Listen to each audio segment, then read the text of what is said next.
नमस्कार, देश न्यूज का खास कार्यक्रम पर्दाफाश देख रहे हैं आप। मैं हूं आपके साथ ऋषिका गुप्ता और आज बात करेंगे एक ऐसे मुद्दे पर जहां कहीं ना कहीं मध्य प्रदेश की अगर हम बात करते हैं तो इस मुद्दे पर मध्य प्रदेश में काफी काम किया गया है।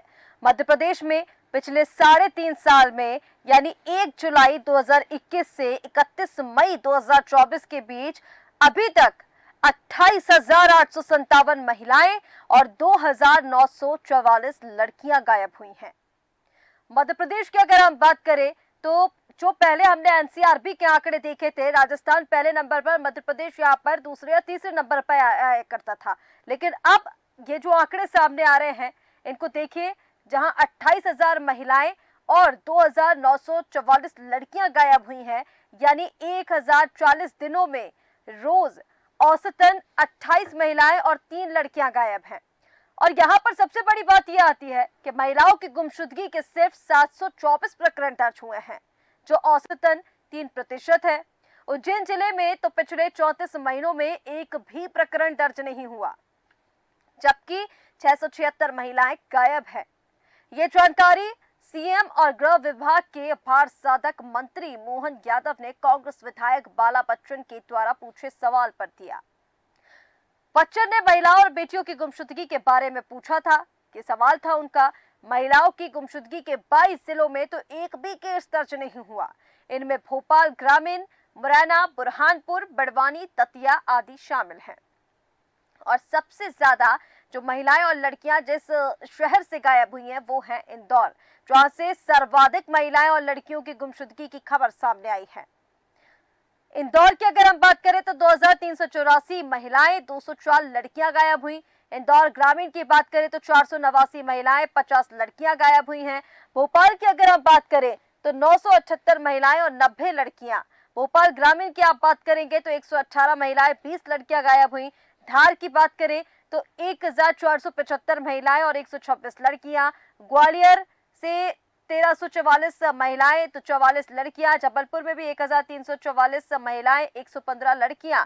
सागर में 1,030 महिलाएं और 245 लड़कियां गायब हुई हैं अभी तक। छतरपुर की अगर बात करें तो 1,275 महिलाएं, 141 लड़कियां। बैतूल में 883 महिलाएं, 63 लड़कियां। रीवा में 753 महिलाएं, 102 लड़कियां। और सीधी में 695 महिलाएं, 26 लड़कियां। तो ये वो आंकड़ा है जहां से महिलाएं और लड़कियां गायब हुई हैं, लेकिन केस दर्ज कहां हुआ है इसका कोई अता पता नहीं। जैसे कि आपको पहले बताया कि अभी तक मात्र 724 जो प्रकरण हैं वो दर्ज हुए हैं, लेकिन बाकी के प्रकरणों का क्या? इतनी गुमशुदगी हुई, क्या महिलाओं और लड़कियों को ढूंढने का प्रयास भी किया गया? और सबसे ज्यादा इंदौर से क्योंकि सामने आ रही हैं, इंदौर से सबसे ज्यादा महिलाएं और लड़कियां गायब हुई हैं, पर अभी तक कितनों पर कार्रवाई हुई है, कितनी महिलाएं और लड़कियों को वापस लाया गया है, इसका अभी तक कोई रिकॉर्ड सामने नहीं आया है। और चलिए, हमारे साथ खास मेहमान जुड़ गए हैं इसी पर ज्यादा बातचीत के लिए। उनका परिचय आपसे करा देते हैं। कौशल सक्सेना हमारे साथ वरिष्ठ पत्रकार जुड़ गए हैं। कौशल जी, बहुत स्वागत है देश न्यूज पर। उसी के साथ आदर्श भाटिया समाज सेवी हमारे साथ जुड़ गई हैं। आदर्श जी, आपका भी बहुत स्वागत है।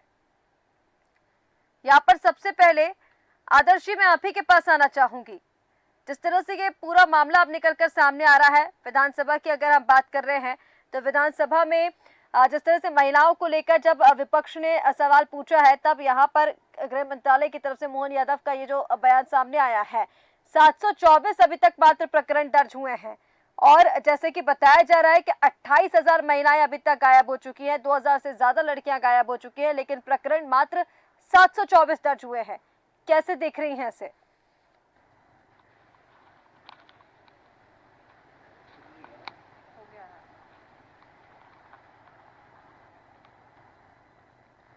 आदर्श जी, अब तक आवाज पहुंच पा रही है? जी हाँ। शायद आदर्श जी से संपर्क नहीं बन पा रहा है। कौशल जी, मैं आपके पास आना चाहूंगी। यही सवाल मेरा आपसे रहेगा सर, कैसे देख रहे हैं इसे? विधानसभा में जब पूछा जाता है तब ये बात सामने आती है कि 724 अभी तक मात्र प्रकरण दर्ज हुए हैं, जबकि 28,000 से ज्यादा महिलाएं और 2,000 से ज्यादा लड़कियां गायब हो चुकी हैं अभी तक। प्रकरण आपने उठाया है, निश्चित। आवाज आ रही मेरी? हाँ कौशल जी, आ रही है, बोलिए। जी। तो प्रश्न ये उठता है कि अगर हम ये आंकड़े बता रहे हैं कि इस शहर से इतनी लड़कियां गायब हुई हैं, हम्म। तो उनकी शिकायत करने वाले उनके माता पिता या उनके पति गार्जियंस जो भी हैं, उनकी भी एक लिस्ट बनाना थी कि ये लड़कियां हैं, इनकी लड़की गायब है, इनकी पत्नी गायब है। अब इसमें ये हो सकता है कि हो सकता है उन्होंने शिकायत दर्ज न कराई हो, या शिकायत दर्ज कराने में जो जरूरी कागज लगते हैं वो अवेलेबल ना कराए हो पुलिस को। हम्म। तो पहला तो अपन को ऐसा यहाँ ये लग रहा है कि पुलिस ने जो प्रकरण दर्ज किए हैं वो निश्चित तौर पर उनको उन्होंने जांच की होगी, लेकिन जो दर्ज नहीं हुए उनमें कहीं ना कहीं कोई कागज की कमी होगी, गवाह की कमी होगी, या फिर कोई आपसी समझौता भी इसमें हो सकता है कि लड़की किसी के साथ गई है, बाद में माता पिता राजी हो गए, उनकी शादी हो गई, कोर्ट मैरिज हो गई, ऐसे भी कुछ हो सकते हैं। लेकिन ये यहाँ पर जो मूल मामले विषय जो सामने आ रहे हैं, जो आंकड़ा बताया गया है कौशल जी, ये वो मामले नहीं है कि कोई लड़की चली गई है, उसने शादी कर लिया है, माँ बाप बाद में राजी हो गए हैं। ये वो मामले हैं जहाँ पर महिलाएं और लड़कियां गुमशुदा तो हुई हैं, गुमशुदा हैं, उनका अभी तक कोई पता नहीं चला है, लेकिन उस पर अभी तक कोई कार्रवाई, कोई सुनवाई नहीं। और जैसे कि आपने कहा कि हो सकता है, देखिए आपने बिल्कुल ठीक कहा कि हो सकता है परिजनों ने उसका कोई केस दर्ज ना कराया हो, या फिर वो चाहते ही ना हो कि इसको लेकर कोई केस दर्ज हो। लेकिन देखिए यहाँ पर सवाल ये भी उठता है ना कि आखिर जब आप मध्य प्रदेश की अगर हम बात कर रहे हैं, मात्र 724 प्रकरण ऐसे हैं जो दर्ज किए गए हैं। बाकी जैसे कि हमने आंकड़ों में बताया कि 28,000 से ज्यादा महिलाएं और 2,900 से ज्यादा जो लड़कियां हैं वो गायब हुई हैं। तो अगर ये आंकड़ा सरकार के पास है तो वो आंकड़ा भी सरकार के पास होना चाहिए। जैसे कि आपने कहा कि इसकी लिस्ट बनानी चाहिए थी कि किसकी बेटी या किसी की माँ या किसी की पत्नी गुमशुदा हुई है, तो ये काम भी तो सरकार का है ना सर, इसका रिकॉर्ड भी सरकार के तो पास होना क्या, चाहिए। बिल्कुल बिल्कुल बिल्कुल। अब हम ये मान के चले कि सरकार के पास तो वो आंकड़ा है जो कि उनके थाने में केस दर्ज है, हम्म। थानों से उन्होंने जो रिकॉर्ड लिया है वो होना चाहिए। और सरकार के पास ये आंकड़ा भी है कि गायब ये हुई है, तो ये तो सरकार मानेगी नहीं। हम्म। ये तो विपक्ष प्रश्न उठा सकता है, लेकिन सरकार थोड़ी मानेगी कि हाँ 2000 गायब हुई है और 200 की हमारे पास FIR हुई है, ये रिकॉर्ड हुई है। आंकड़ों के मुताबिक तो है सर, सरकार क्यों? एनसीआरबी के जो आंकड़े हैं हाँ, ये उसके मुताबिक आंकड़े आपको दिए हैं। मतलब ऐसा नहीं है कि कोई भी आंकड़े हम उठाकर और पेश कर रहे हैं, लेकिन एनसीआरबी के आंकड़े हैं और आपने अगर देखा हो तो उस तरह के आंकड़े पहले भी सामने आ चुके हैं। मामला बहुत गंभीर है निश्चित तौर पर।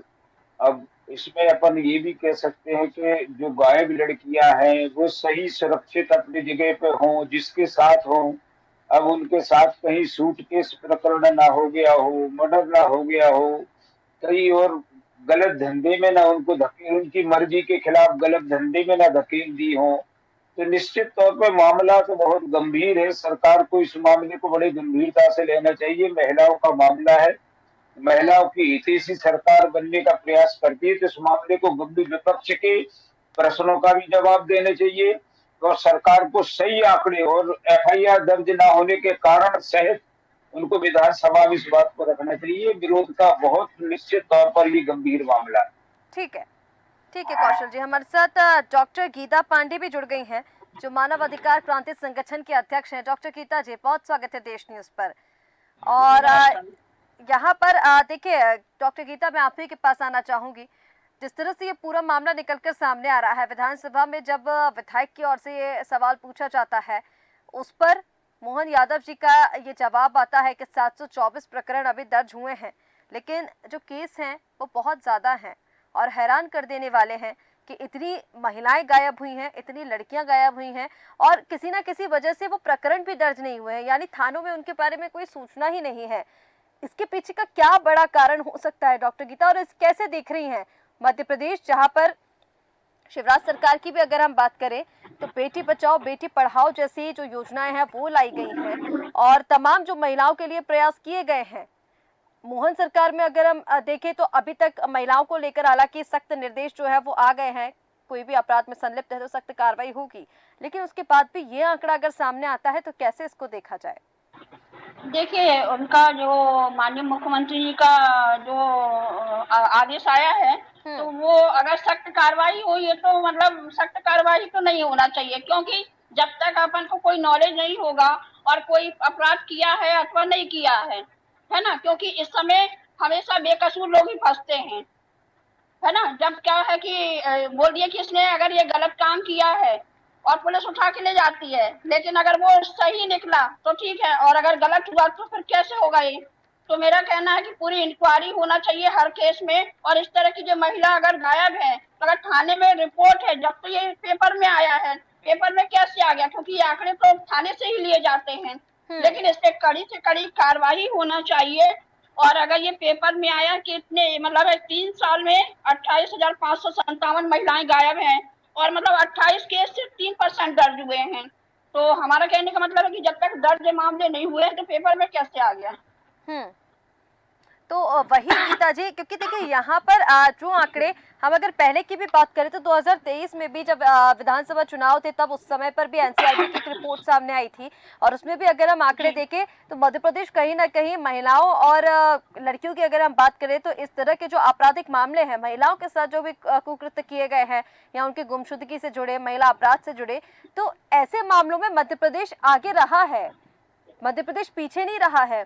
तो इसको लेकर अब सरकार की क्या जवाबदारी बनती है, आगे किस तरह की कार्यशैली होना चाहिए, और महिलाओं के साथ ये जो गुमशुदगी वाली खबरें सामने आ रही हैं या फिर अपराधों को लेकर जो खबरें सामने आ रही हैं, उसे कैसे देख रही हैं आप? ये जो आंकड़ा सामने आया है 28,000 और 2,900 का, इससे ज्यादा जो लड़कियां और महिलाएं गायब हुई हैं, तो ये आंकड़े भी तो एनसीआरबी की रिपोर्ट में हमें मिल रहे हैं ना। अगर वहां पर ये आंकड़े हैं तो थाने में ये रिपोर्ट दर्ज क्यों नहीं की गई है?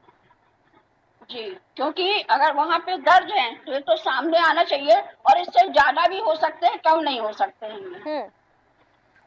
और ये अगर शासन प्रशासन इस पे कार्रवाई करेगा और इसको उजागर करेगा तभी और सामने आंकड़े आएंगे। ठीक है, ठीक है गीता जी। हमारे साथ आदर्श भाटिया बनी हुई है, समाज सेवी। आदर्श जी, आप तक आवाज पहुंच पा रही है? जी बिल्कुल, आपकी आवाज आ रही है मुझ पर। आदर्श जी, ये पहली प्रतिक्रिया मैं आपकी इसी पर चाहूंगी।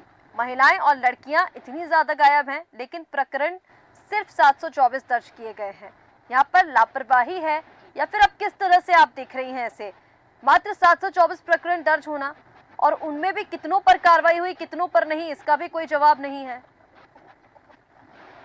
तो मैं तो सर्वप्रथम यही बोलना चाहूंगी कि अगर सरकार के पास ये 28,857 का जो आंकड़ा आया है, वो आया कहाँ से है? क्योंकि कभी भी कोई अन्याय होता है, कोई अपराध होता है, तो उसके लिए सबसे पहले थाने में जाया जाता है कि उसकी रिपोर्ट वहां दर्ज कराई जाती है, और मुख्यतः जो भी आंकड़ा निकाला जाता है वो थानों से ही लिया जाता है। अगर थानों में ये आंकड़ा नहीं है तो सरकार के पास ये आंकड़ा आया कहाँ से? अगर सरकार के पास ये आंकड़ा आया तो फिर थानों में इनकी रिपोर्ट दर्ज क्यों नहीं हुई? ये बहुत ही संगीन और गंभीर मामला है, जिसके लिए कि सबको आवाज उठानी चाहिए। अगर अब इतनी महिलाएं यहाँ से गायब हुई हैं या इतनी लड़कियों का अपहरण किया जा रहा है या गुमशुदगी हो चुकी है, सर्वप्रथम हमें सरकार से पूछना चाहिए कि ये आंकड़े आखिरकार उनके पास आए कहाँ से? जिस सोर्स से उनके पास ये आंकड़े आए हैं उसी सोर्स से हमें इनके खिलाफ कदम उठाना चाहिए। अगर अब ये आंकड़ा आ ही गया है सामने कि महिलाओं के साथ इस तरीके से अन्याय हो रहा है और वो गुमशुदा हो चुकी है, उनकी कोई रिपोर्ट नहीं है, तो कहीं ना कहीं इनके परिवार का लोग ही जिम्मेदार है। जैसे कि अभी मैं कौशल जी की बात से बिल्कुल सहमत हूँ, या तो उनके परिवार वाले ये चीज रिपोर्ट लिखवाने में आनाकानी करते हैं समाज के डर से कि उनकी कहीं बदनामी ना हो जाए, वो लोग रिपोर्ट नहीं लिखाते हैं, या लड़कियां गुमशुदा हो जाती तो उनके साथ अन्याय किया जाता है, उनकी रिपोर्ट नहीं लिखा पाते क्योंकि समाज एक उनको कहीं जीने नहीं देगा, ये भी एक कारण होता है। तो उनके परिवार वाले ही उस मुद्दे में आगे नहीं आ पाते हैं। तो अगर इस तरीके से है कि अगर परिवार वाले आगे नहीं आ रहे हैं तो कहीं ना कहीं देखा जाएगा कि परिवार वालों की गलती। पर अगर सरकार के पास ये आंकड़ा आ चुका है 28,000 का, आप जो भी बताएं, और 2,944 लड़कियों के गायब होने का, तो इसके खिलाफ जरूर एक एक्शन लिया जाना चाहिए। आखिर इतनी लड़कियां गई कहाँ? अगर गई हैं तो इनकी रिपोर्ट क्यों नहीं हुई, और किस थाने से गई हैं, और जिस थाने के अंतर्गत वो लड़कियों का केस वहां पर आया, किस थाने के अंतर्गत ये लड़कियां गायब हुई है या महिलाएं गायब हुई है, तो सबसे पहले उस थाने अंतर्गत जाके खिलाफ कार्यवाही की जाना चाहिए, वहाँ के थाना प्रभारी से पूछताछ की जानी चाहिए, तभी जाके ये जो आंकड़ा है हमारा मेल खा पाएगा। बिल्कुल ठीक कह रही हैं यहाँ पर। लेकिन आदर्श जी, अगर जैसे कि मैंने पूर्व में भी कहा कि अगर पिछले साल की मैं बात करूं तो मध्य प्रदेश के, क्योंकि देखिए जो भी आंकड़े सामने आते हैं कहीं ना कहीं अब सरकार के पास ये आंकड़ा आया तो बेहद संगीन ये मामला है, लेकिन एनसीआरबी के अगर हम आंकड़ों की भी बात करें तो एनसीआरबी के आंकड़ों में भी मध्य प्रदेश में सबसे ज्यादा महिला अपराध सामने आए हैं, सबसे ज्यादा महिलाएं और लड़कियों की गुमशुदगी की खबर सामने आई है। इसको लेकर सरकार ने अभी तक क्या कुछ किया है और आगे किस तरह से सरकार का रवैया महिला अपराध के मामलों में होना चाहिए, क्योंकि कहीं ना कहीं जो महिला अपराध है, महिलाओं के साथ जो गुमशुदगी की खबरें सामने आ रही है वो अब बढ़ती जा रही है, कम नहीं हो रही है। जी, मैं बोलना चाहूँगी, सबसे पहले तो हमारे देश का जो राजस्थान है या बिहार, वहाँ पर ये सबसे ज़्यादा क्राइम किया जाता था, महिलाओं के साथ अत्याचार किया जाता था, उनको शोषण किया जाता। पर अब ये हमारा अगर मध्य प्रदेश भी इस नंबर पे आ रहा है तो बहुत ही शर्मनाक बात है। और मैं इसके लिए सरकार से अनुरोध करूंगी कि अगर इस तरीके से यहाँ मामले बढ़ रहे हैं तो इसके खिलाफ सख्त से सख्त कार्यवाही की जाना चाहिए। और इतना टेक्नोलॉजी होने के बाद भी अगर महिलाएं इस तरीके से शोषण हो रही हैं तो ये बहुत ही संगीन मामला है। या तो महिलाएं अवेयर नहीं है उस चीज को लेकर कि अपने अधिकारों के प्रति, या तो फिर उनको दबा दिया जाता है, जो भी कोई कारण हो। पर इस चीज को हमें अवेयर करना चाहिए, समाज में अवेयर करना चाहिए महिलाओं को कि आपके लिए, आपके अधिकारों के लिए ये कानून है, ये सुविधाएं सरकार द्वारा दी जा रही हैं ताकि वो अपने आप को बचा सके। बिल्कुल ठीक कहा आदर्श जी। देखिए कहीं ना कहीं जागरूकता की यहाँ पर कमी तो है, क्योंकि कहीं ना कहीं समाज की अगर हम बात करें तो कुछ मामले ऐसे भी दर्ज नहीं हो पाते हैं जो समाज में डर होता है कि कैसे फिर लड़कियां घर से बाहर निकलेंगी, कैसे वो आगे अपनी जिंदगी जिएंगी, कैसे काम करेंगी। तो ये डर की वजह से भी समाज जो है लड़कियों की आवाज को दबा देता है और ऐसे प्रकरण जो है वो दर्ज नहीं हो पाते हैं। इसको लेकर भी जागरूकता अभियान चलाने की जरूरत है और कहीं ना कहीं लोगों को जागरूक करने की बेहद जरूरत है और खासकर महिलाओं को जागरूक करने की जरूरत है। कौशल जी, आपके पास मैं आना चाहूंगी। देखिए कानून की अगर हम यहाँ पर बात कर रहे हैं तो जैसे कि अभी आदर्श जी ने कहा कि सख्त से सख्त कार्रवाई होनी चाहिए अगर ऐसे कोई दोषी पाया जाता है। तो देखिए महिला अपराध की अगर हम बात करते हैं तो सख्त कानून पहले भी थे, जैसे मैंने आपसे पहले कहा था कि शिवराज सरकार में भी सख्त कानून थे, मोहन सरकार में भी, और अब जो 1 जुलाई से 3 नए कानून लागू कर दिए गए हैं उसमें भी महिला अपराध को विशेष जगह दी गई है, जहां पर अपराध के बाद जब कार्रवाई होगी तो वीडियोग्राफी की वहां पर अनिवार्यता कर दिया गया है, ई सबूतों को भी मान्यता मिलेगी। तो ये जो कानून बनाए जा रहे हैं, कानून पहले भी थे, कानून अब फिर बना दिए गए हैं और यहाँ पर डिजिटल इंडिया के तहत क्योंकि जो नए 3 कानून लाए गए हैं अब तो ई सबूतों को मान्यता भी मिल गई है। तो आपको लग रहा है कि ये जो डिजिटल इंडिया के तहत जो ई कानून लेकर आए हैं, ई एफआईआर भी अब दर्ज हो सकती है, महिला अपराधों में कमी आएगी? बिल्कुल कमी आएगी। और जहाँ तक मैं जो इसमें एक विशेष बात रख रहा हूँ, बाकी सभी लोगों ने अच्छी बात की है। मेरा मतलब ये है कि अगर कोई महिला फर्जी रिपोर्ट भी कर देती है उसमें भी आदमी को परेशानी होती है। व्यक्ति फर्जी है, कोई प्रकरण महिला नहीं है खुद की तो प्रकरण गुमशुदगी दर्ज की होता फर्जी है। रिपोर्ट कैसे करेगी कौशल जी? नहीं, तो उनके परिवार वालों ने कहीं ना कहीं समझौता किया होगा, 2 3 4 5 दिन उसको ढूंढा, फिर वो मिल गई या कुछ भी तो होगा। घर वाले कैसे चुपचाप बैठ जाएंगे? भाई जिनके घर से कोई लेडीज गई है वो तो सड़क पे आते, उन्हें तो अब आंकड़े तो बनाने के लिए बना ले। मैं इस मामले में ये कह रहा हूँ कि हाँ सख्त कार्रवाई हो, लेकिन इतने बड़े आंकड़े में कहीं ना कहीं समझौते भी हुए हैं। उन्होंने पहले कर दिया कि भाई गई है और बाद में समझौता हो गया, कोई हो गए। ऐसे ऐसे मामले जिनमें समझौते हो गए हैं या वो बरामद हो गई है या वो कहीं है और घर वालों को पता है और घर वाले चुप हो गए, ये आंकड़े भी जब तक सामने नहीं आएंगे तब तक हम उत्पीड़न कैसे कह सकते हैं? अगर महिला स्वेच्छा से गई है तो हम उसे उत्पीड़न कैसे कह सकते हैं? ये यहाँ पर थोड़ा सा कंफ्यूजन पैदा हो रहा है। और जहां तक है कि कानून बने हैं, कानून पहले के भी बहुत सख्त हैं। आज पुरुष वर्ग की बात करें तो महिला के प्रति अपराध करने के बारे में 100 बार सोच रहे हैं। कानून तो है आज भी, और प्रकरण में कमी आई है, ये भी सही है। डर है लोगों को, लड़कों में, युवाओं में भी डर है इस बात का।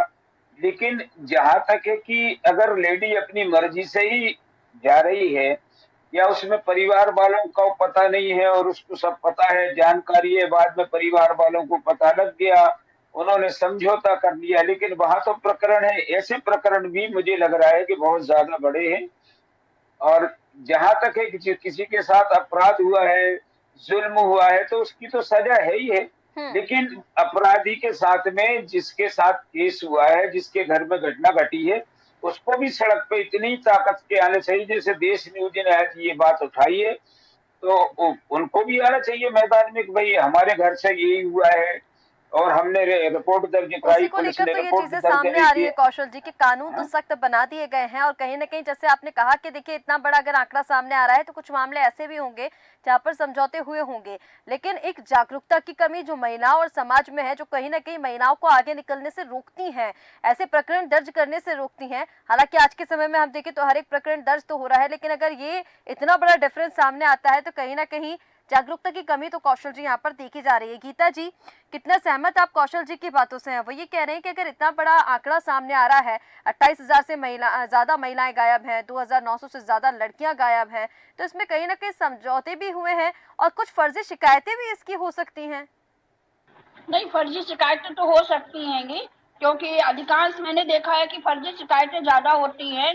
और कुछ लोग अपनी मर्जी से जाते हैं और फिर बोल देते हैं कि मतलब गुमशुदा की वो लिखवा देते हैं, और बाद में फिर जब मिलते हैं तो बोलते हैं कि मतलब हमें नहीं रहना या हमें इसके साथ में जाना है। अभी 1 सप्ताह पहले भी मेरे पास में ऐसा केस आया था, तो उन्होंने बोला कि मैडम क्या करें, तो फिर मैंने उनको सलाह दी कि पहले तो आप अपना मतलब एप्लीकेशन देके और लिख के दे दें, क्योंकि अगर कुछ हो गया लड़की को तो फिर परिवार वाले फंसेंगे, क्योंकि बहू अगर घर छोड़ के जा रही है तो फिर ससुराल वाले फंसते हैं और बेकसूर लोग फंस रहे हैं, क्योंकि फर्जी शिकायतें बहुत ज्यादा होती है। तो मेरा मतलब मानना है कि अगर जो भी रिपोर्ट होती है उसको पूरा मतलब इंक्वायरी करके और फिर एफआईआर होना चाहिए। लेकिन मेन ये है कि इतनी महिलाएं गायब हुई हैं, इतनी लड़कियां गायब हुई हैं, तो आखिर वो है कहाँ? उनको प्रशासन मतलब है पुलिस प्रशासन उनको ढूंढे और परिवार वाले भी ढूंढे और फिर उसकी मतलब जो जानकारी है वो सामने लाए, तभी मतलब ये सार्थक हो सकता है कि जो मतलब जो पीड़ित है उनको न्याय मिले और जो बेकसूर है उनको मतलब उनके साथ गलत ना हो। बिल्कुल ठीक कह रही हैं गीता जी, अगर इतना बड़ा आंकड़ा सामने आए तो कहीं ना कहीं देखिए जांच का विषय तो बन गया है कि अगर ये आंकड़ा सामने आ रहा है तो उस पर जांच होनी चाहिए और अगर कोई दोषी इसमें पाया जाता है तो कार्रवाई भी होनी चाहिए। लेकिन जो आंकड़ा सामने आया है वो हैरान कर देने वाला है। आदर्श जी, अंतिम प्रतिक्रिया मैं आपकी चाहूंगी इस पर। अब सरकार को उस पर क्या रुख अपनाना चाहिए? ये जो आंकड़े सामने आ रहे हैं, पहले तो इसकी जांच होनी ही चाहिए, लेकिन लगातार ये जो गुमशुदगी की खबरें बढ़ती जा रही हैं, इसको लेकर अब सरकार को क्या कुछ कार्रवाई और करनी चाहिए? सबसे पहले तो मैं ये कहूंगी कि अगर एनसीआरबी का ये जो आंकड़ा आया हमारे सामने और जो रिपोर्ट दर्ज हुई है, ये दोनों ही सरकारी आंकड़े हैं। अगर सरकारी कामों में ही आंकड़ों में अंतर आ रहा है तो सरकारी जो कर्मचारी हैं उनके द्वारा सही तरीके से कार्य नहीं किया जा रहा। आप तो समझिए कि सरकारी रिपोर्ट से दोनों पक्षों की जो रिपोर्ट है, एनसीआरबी की रिपोर्ट भी सरकारी है और अगर हम थानों की बात करें थानों की रिपोर्ट भी सरकारी है। दोनों सरकारी रिपोर्ट से आंकड़ों में बहुत बड़ा अंतर आ चुका है। अगर अंतर आया है तो क्यों आया है, इसका कारण क्या है? हो सकता है कि महिला थाने में रिपोर्ट लिखाने गई हो, थाने ने ही पैसे लेकर लेन देन का समझौता किया जा चुका हो और उस तरीके से वहां पर उसकी रिपोर्ट ना दिखाई गई, उसके परिवार वालों की रिपोर्ट ना लिखाई। एक कारण ये भी होता है, पैसों के लेन देन के कारण भी वहां पर महिला को न्याय नहीं मिल पाता। अगर सरकार वाकई में चाहती है कि जो महिलाएं या लड़कियां गायब हुई हैं तो वो वापस आ सके, अपने परिवार से मिल सके, तो उसके लिए सख्त से सख्त कानून बनाए जाने चाहिए। और मैं एक अनुरोध ये भी करना चाहूंगी कि महिलाओं को जो अधिकार दे रही है सरकार, जो उनके राइट्स दे रही है, उसका वो दुरुपयोग ना करें, किसी बेकसूर को वो ना फंसाए और जो सही लाइफ आपकी चल रही है आप उस सही लाइफ को वहां चलाएं। और सरकार को भी चाहिए कि जो महिलाएं यहाँ से गायब हो रही है, यहाँ अगर मैं जबलपुर की बात करें तो वहां पे 1344 का आंकड़ा जो मेरे सामने आया कि 3 साल में 1344 महिलाएं यहाँ से गायब हो चुकी हैं, जिनमें से कि कुछ की गुमशुदगी की रिपोर्ट दर्ज नहीं कराई गई है। तो मैं हर थाने से यही चाहूंगी, जबलपुर के हर थाने के, मध्य प्रदेश के हर थाने से यही चाहूंगी कि कम से कम जो उन क्षेत्र की महिलाएं गायब हुई है या ऐसा कोई संगीन मामला सामने आता है तो उस मामले के खिलाफ एक्शन ले, उनके परिवार वाले भी एक्शन ले। किसी सामाजिक दबाव के कारण इस बात को वहीं के वहीं ना दबाएं, उस लड़की को वहां या महिला को वहां न्याय मिलना चाहिए। अगर वो महिला यहाँ पर कहीं ना कहीं जैसे कि आदर्श जी आपने बताया कि दोनों ही सरकारी आंकड़े हैं, जो प्रकरण दर्ज हुए हैं वो भी और एनसीआरबी के जो आंकड़े वो भी, तो अगर सरकारी आंकड़ों में ही दो जगह अलग अलग इतना बड़ा हम अगर अंतर देखेंगे तो कहीं ना कहीं ये जांच का विषय है, सोचनीय विषय है, जिस पर जांच होनी चाहिए। और अगर इस तरह के प्रकरण सही पाए जाते हैं, लड़कियां वाकई गायब है, महिलाएं वाकई गायब है, अब देखिए इतना बड़ा आंकड़ा झूठा तो नहीं हो सकता, लेकिन यहाँ पर प्रशासन को अब गंभीरता बरतनी होगी इस पूरे मामले में। अगर गुमशुदा लड़कियों के इतना ज्यादा बड़ा आंकड़ा आ रहा है, महिलाओं को इतना बड़ा आंकड़ा आ रहा है, तो इस पर कार्रवाई होनी चाहिए और ठोस कार्रवाई होनी चाहिए कि आगे ये आंकड़ा और बढ़े ना, इन आंकड़ों में कमी आए। आप सभी मेहमानों का हमारे साथ जुड़ने के लिए बहुत शुक्रिया। तो लापता लेडीज की हम बात कर रहे हैं, यानी महिलाओं और बेटियों की गुमशुदगी की। मध्य प्रदेश का ये आंकड़ा, जहां 3 साल में 28,857 महिलाएं गायब हुई हैं, 2,900 से ज्यादा लड़कियां गायब हुई हैं, यानी रोज की अगर हम बात करें तो 1,040 दिनों में रोज 28 केस सामने आए हैं, लेकिन दर्ज कितने हुए हैं? मात्र 3%। 22 जिले तो ऐसे हैं जहां पर एक भी केस दर्ज नहीं किया गया। और इंदौर की जहां पर बात की जा रही है तो इंदौर से सबसे ज्यादा गुमशुदगी की खबर। लेकिन सवाल ये कि आखिर अगर इतना बड़ा आंकड़ा सामने आ रहा है और 3 साल का ये आंकड़ा बताया जा रहा है, तो अभी तक सरकार की तरफ से या फिर प्रशासन की तरफ से इस पर कोई भी ठोस एक्शन क्यों नहीं लिया गया? देखना होगा कि आगे इस आंकड़े को ना बढ़ने देने के लिए सरकार क्या कुछ सख्त रुख अपनाती है। फिलहाल हमारे इस खास कार्यक्रम पर्दाफाश में इतना ही। आप बने रहिए देश न्यूज के साथ। नमस्कार।